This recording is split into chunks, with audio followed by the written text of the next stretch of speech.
Hi, my name's Paul and I'm the Assistant County Commissioner at Scouts, Gloucestershire, and I've been asked to put together a brief presentation on how to pack a rucksack. Now, a big disclaimer here at this point is that I was planning to do a through hike of America's Appalachian Trail later this year, but for obvious reasons I've had to postpone that to next year. So the gear I'm going to show you is the gear I've put together for spending 6 months walking the Appalachian Trail. So please bear in mind that it's lightweight and quite specialist, and by its nature quite expensive. I'm in no way, shape or form suggesting that you rush out and buy any of this gear. The point of this demonstration is to get you thinking about what kit you need to take on a camp or an expedition and how to pack it away in your rucksack so that it uses the space efficiently and it makes your life a little bit easier when you're out there on your expeditions. Okay, so what I'm going to do with this demonstration is take you through the process of packing a rucksack step by step. So first thing we'll look at is the rucksack or backpack itself. I've chosen to use a Gossamer Gear Mariposa 60 litre rucksack. 60 litres is the capacity of the main compartment, with a medium hip belt. Note that this particular model of pack, the hip belt is sold separately, so you need to make sure you get the right size for your pack and to fit you. So that's the rucksack. It's a Gossamer Gear Mariposa 60 litre with a medium hip belt. What I'm going to do is I'm going to use a purpose-made liner. This is from a company called Osprey.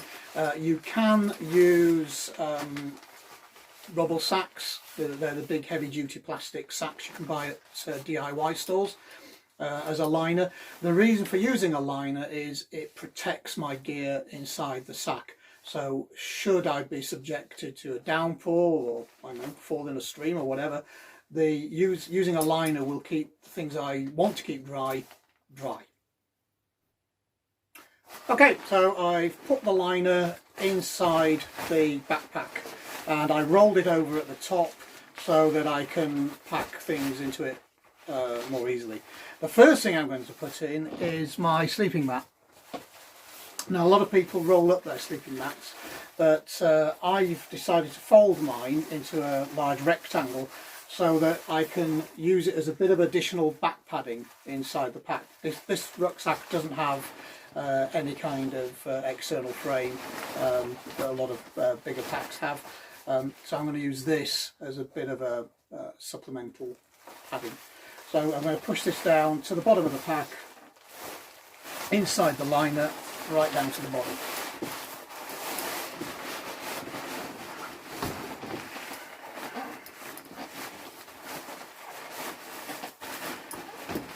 Okay, so that's in the bag.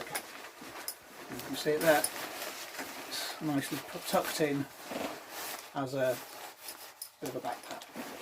The next thing I'm going to put in is my sleeping bag. This is from an American company called Z-Packs.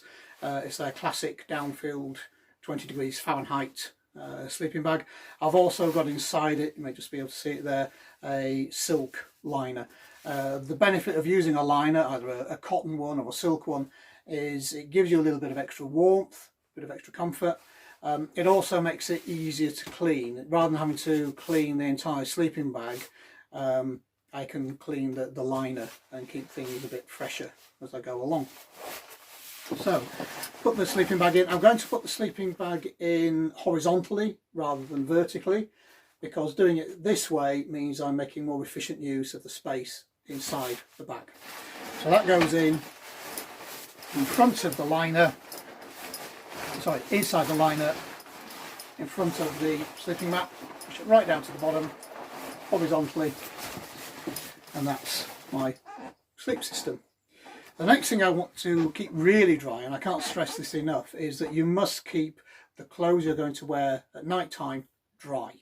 If your clothes get soaked during the day, change out of the wet clothes and put some dry clothes in so you'll get a good night's sleep. And if necessary, put the wet clothes on again the following day so that you keep your dry clothes dry I will be carrying spare clothes, as we're about to see, but I don't want to get all the clothing I have with me wet, because once it's all wet, it's all wet, and I've got nothing dry to change into when I go to bed. So we'll look at the nighttime clothes I'm going to be wearing. I'll take it with me.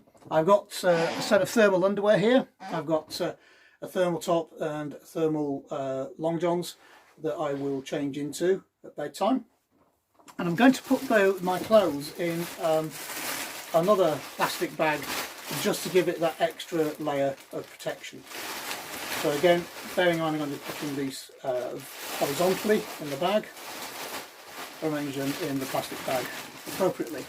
I'm also going to be wearing a thick pair of hiking socks to keep my feet toasty warm in the night, and a nice merino wool and possum beanie to keep the other end of my body nice and warm during the night. So I'm going to pop those in with the thermal underwear. Now, in terms of spare clothing, I'm not going to carry an awful lot when I'm on the Appalachian Trail, to be honest. Bear in mind these are spare, so I will be wearing some clothing and carrying some spare just in case. So I've got spare underpants, a spare wicking top that will wick away moisture from my body. Try to avoid using cotton t-shirts and so on when you're out on the hills, because once they get wet, any cold air blowing across them makes them act like refrigerators, and they cool your body down, and so introduce the risk of hypothermia. So try to avoid cotton clothing wherever possible. And I've got spare socks. I've got a pair of liners.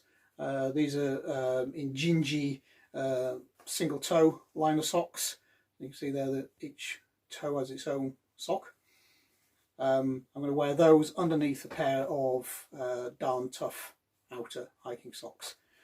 So these are my spares. So I want to keep these really dry. So I'm putting them all into a plastic sack, and I'll now roll that sack up and then keep in this nice horizontal shape. So with my clothes all wrapped up in a plastic bag, I will put that inside the backpack on top of my sleeping bag.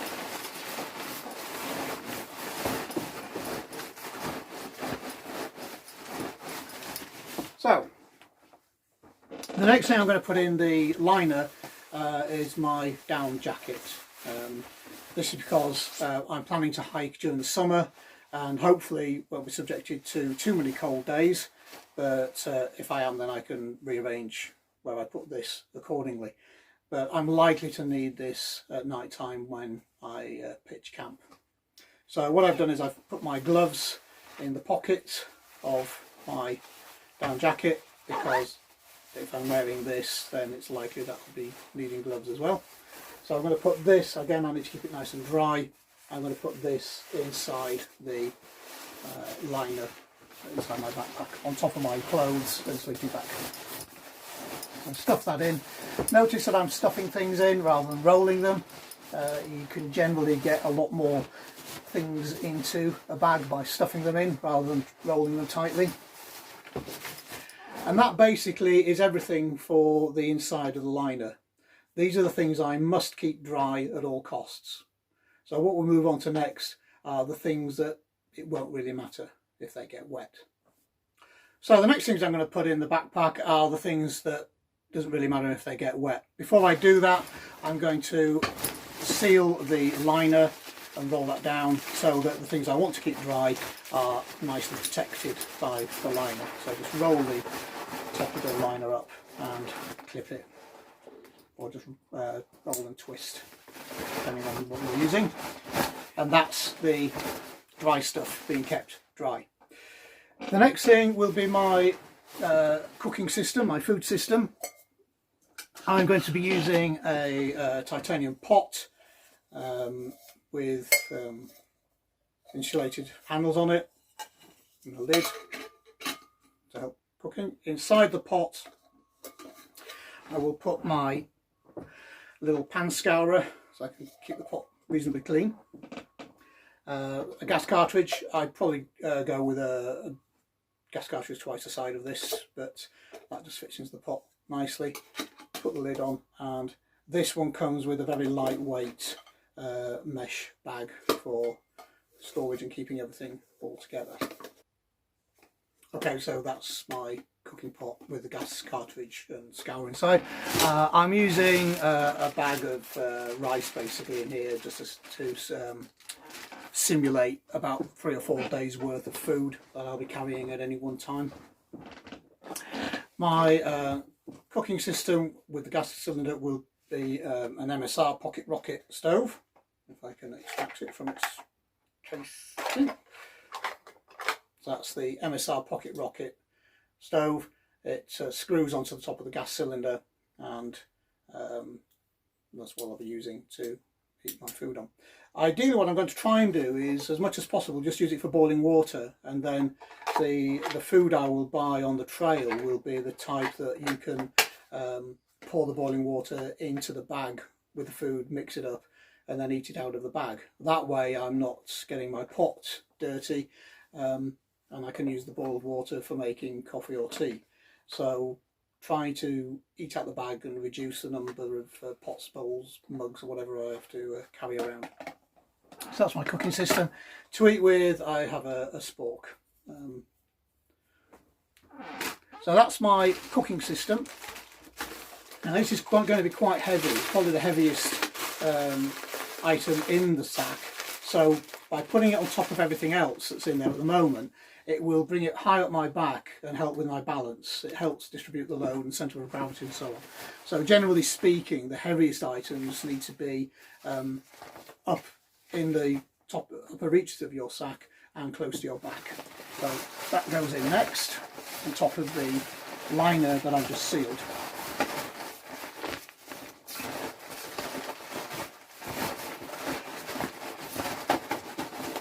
Now, the next thing I'm going to put in is my shelter. This is a Big Agnes Fly Creek HV1 Platinum, which basically means it's a lightweight one-person tent. It has an inner tent and a fly sheet, and the way it's packed in here, I haven't rolled it, I've just literally stuffed the inner tent in on top of the fly sheet. So the fly sheet goes in first, the inner tent on top, because that's how I will put them up. When I'm putting the tent up and I'm pitching camp, I will put the inner tent up first and then put the fly sheet over it. So again, thinking about what I'm going to be doing when I arrive at camp. Notice that the poles and pegs aren't in here, so this bag is quite bendable, quite squishy. I can now just put this on top of my food, and if necessary push it in, bend it round, whatever I need to do to make it fit nicely within the sack. Next thing, waterproofs. I have a waterproof top. I'll put that in there. Thanks Neil, by the way, if you're watching. And waterproof trousers. As with anything that's got zips, such as these waterproof trousers, these are this particular make of trousers I've got. They've got zips in the legs for putting up, so when you're putting them on, you can get them over your boots and then you zip them up. I always suggest leaving the zips undone when you put them in your bag, because when you need them, it's hosing it down with rain, it's gale force wind, whatever. You don't really want to be fiddling around undoing the zips. Ideally you want to get them on as quickly as possible. So leave the zips undone on your waterproofs so that they're easy to get on when you need them. So they're going to go right on top on the basis that I might need them. It also again gives you the contents of your sack a little bit of protection on top. And that's really it for the main compartment. I'm now going to seal that up using the clip fasteners that are on there and roll it over and get the straps, the compression straps, clip those in at the front.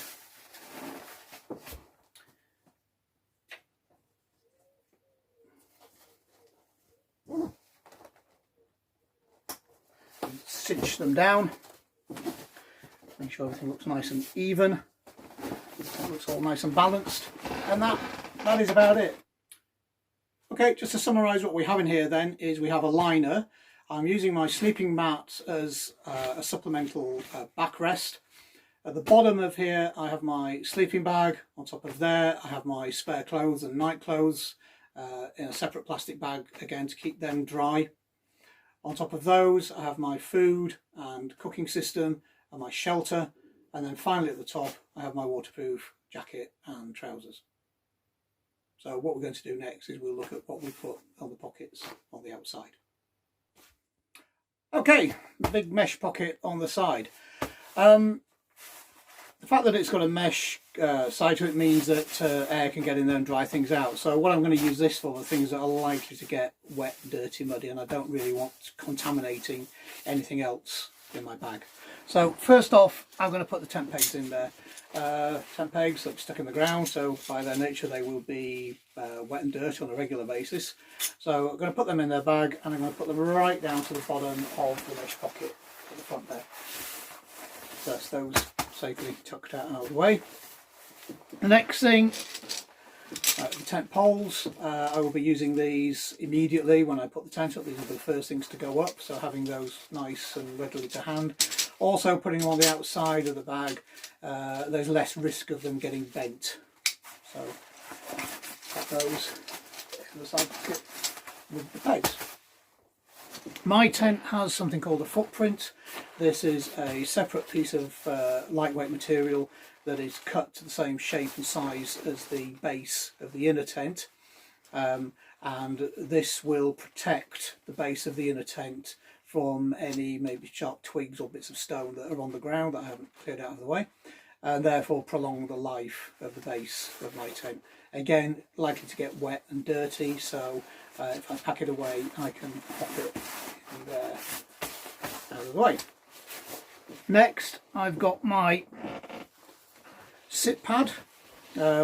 This is just essentially a lightweight piece of foam that folds up. I can pull out and sit on the wet ground.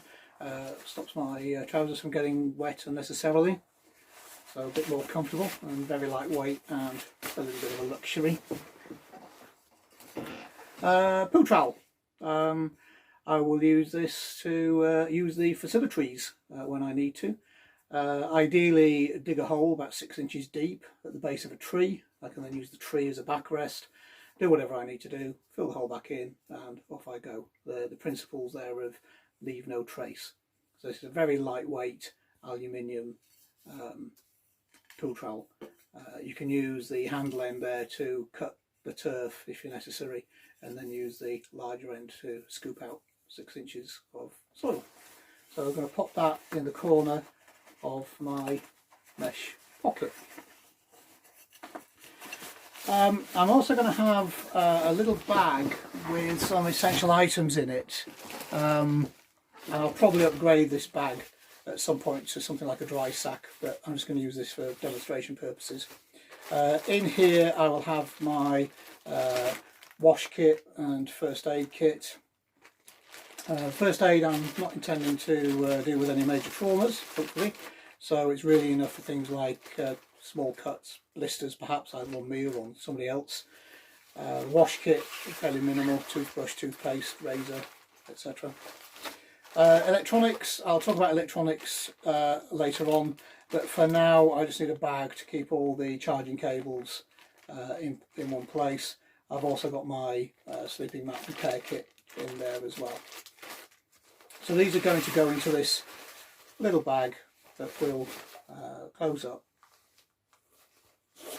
and sit in the big mesh pocket on the front, along with everything else.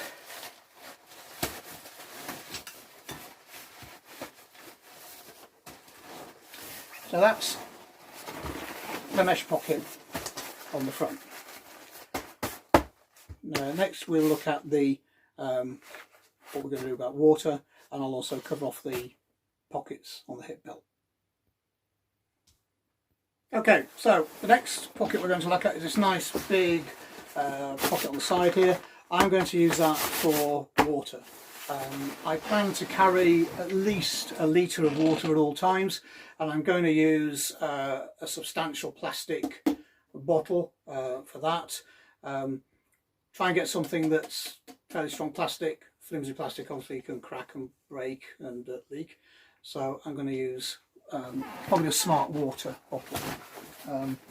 Because I'll be on the trail and having to source my water from streams, lakes, whatever, I've got a water filtration device. Essentially, you fill the bag with water from the stream or the pond or wherever you're getting it from.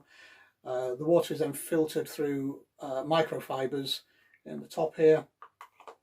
So I'll put the top back on, and then I can squeeze the water out of the bag into my plastic bottle, or indeed, if I want to, straight into my mouth. The microfiber will filter out any impurities. So I'm going to put that with the water bottle in this big external pouch here. So my water is all in there. Okay, the hip belt has a zip pocket on each side for storing things that we need to get at quickly and easily. So what I'm thinking of in that respect will be things such as a head torch in case I get caught walking at night. I need to light my way, and also of course for use when I'm in camp. A bottle of hand sanitizer. Try and keep my hands hygienically clean at all times, especially when I'm about to eat. A small lighter, lighting my stove or fire, and a small knife, useful for cutting up bits of cheese or whatever for lunch. So they will go in one of the pockets on the hip belt. I did mention earlier that I talk a bit about the electronics I'm planning to take. I mean, bearing in mind this is going to be a 5.5 month expedition along the Appalachian Mountains. I'm planning for safety and communications to use this. This is a Garmin InReach Mini satellite communication device. You do have to pay a subscription to access the satellite network, but basically I'll be able to send text messages to people via satellite where there's no mobile signal. It can also track my location, and I can upload my location to a website so people can see where I am at any given time. I am planning to ask for sponsorship for a hospice in Leeds as part of doing the trail. So I thought it'd be nice for the people who are sponsoring me to see where I get to each day. It also has a really good feature here. There's an SOS button on the side that's covered by a flap that I can use if necessary to alert a worldwide global spanning emergency services and get rescued if I need to. So that's my Garmin InReach Mini. That will sit on my shoulder strap on the left there, so that it's got a good signal to the satellites. The other bit of electronics I'm planning on taking is this. It's a portable solar panel. My intention is that I will have this fastened to the back of my rucksack or the lid of my rucksack, so that during the day it's catching sunlight and it can be used to charge up a power bank that clips in on the back. So the power bank clips into the back of the panel, like so, and it's held securely in place. The panel is on the top of my rucksack, storing the sunlight and converting it to power. I've brought 2 of these with me so that I can keep my mobile phone, my InReach Mini and my Casio wristwatch charged up at all times when I'm not able to get to a town or a hospital where they've got charging. The other bits of equipment that you will need will be a map. These won't necessarily be packed in your rucksack. These will be probably in a pocket or on your trousers or somewhere. I decided of having 2 elastic bands across the map, and you can cross them at your last known location, so that when you pull the map out of your pocket, you're not having to look around and think, well, where was I last time? You can say, ah, yes, I was there where the elastic bands crossed, and focusing much more quickly on where you were last time you looked. That's the map. The compass, I use the silver type 4. I like this for several reasons, mainly because it's got a nice long base plate which makes taking bearings on a map a little bit easier. It's also got several Roma scales on the edges that I can use to take accurate grid references. It's got a small magnifying glass when I can't see very well. And all in all, silver compasses are, as far as I'm concerned, the gold standard of compasses. I keep mine in a small protective case that I can strap on to a rucksack strap or to a belt, or more often than not just in my pocket. So map and compass. Oh, and yeah, the map is held in a sort of waterproof case as well, so that it will survive getting wet. So that's about it. I hope you found this session on filling a backpack useful, and that you've got some idea what you should be thinking about when you're planning an expedition or a camp. There is a kit list for scouts that should be in the documentation that's being issued as part of this weekend, so please print it off and refer to it whenever you need to go somewhere. Bye for now.